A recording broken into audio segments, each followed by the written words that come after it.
When serious illnesses take us to hospitals, we look to doctors for answers. But what happens when there are no more cures? Do you want to call her daughter? Zara Cooper is an emergency surgeon with palliative care training at Brigham and Women's Hospital in Boston. She frequently must deal with patients surprised that they're nearing the end of life. It's certain that everybody's going to die. There's no certainty as to when. It's not clear from the CT scan what's going on. And frequently, as an emergency surgeon, I'm meeting somebody for the first time and they have no idea that they could die from their disease. Whether that's because nobody's told them or they're in denial, I don't know, but it's always a surprise. Clyde Earle has been undergoing treatment for advanced cancer for a year. He's now suffering with intense pain. The prognosis is not good.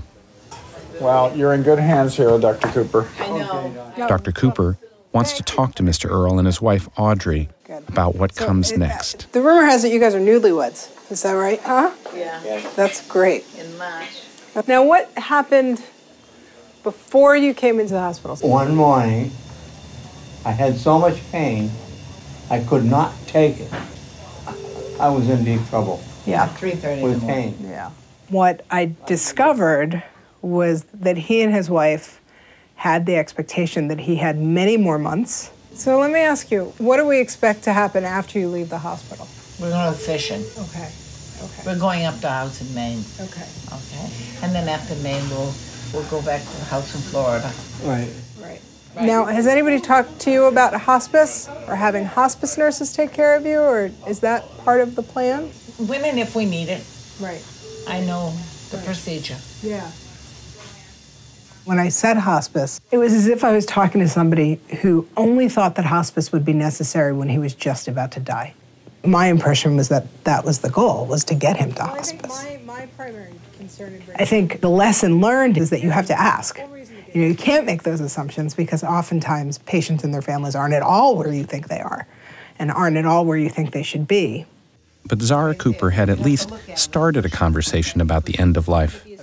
We are here to take care of you, okay? All right.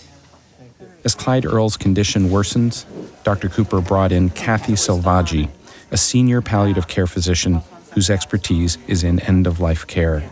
She would now take up the hospice discussion. She and I had a conversation about goals of care and when Dr. Selvaggi came down to the ICU to meet them, I said, you know, you've got a lot of work to do. She said, I know. It was really important to take his wife aside and talk about what I was seeing.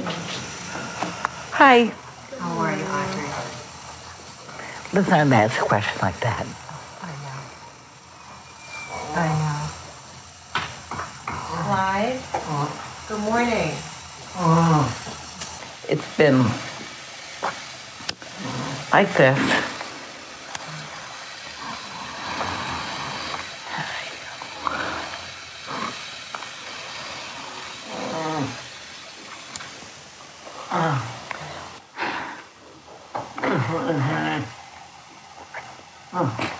I don't like it.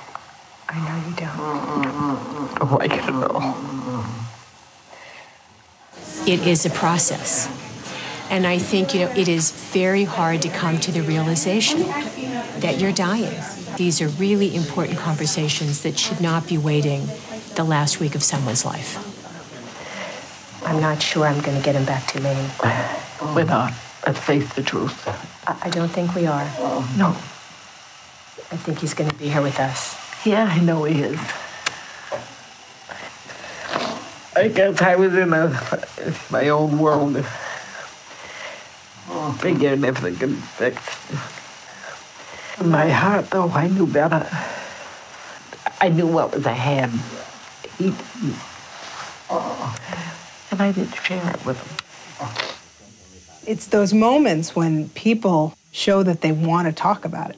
Once somebody gives you that kind of opening, in palliative care, we're trained to take that opening and to identify that as a moment where you can help somebody.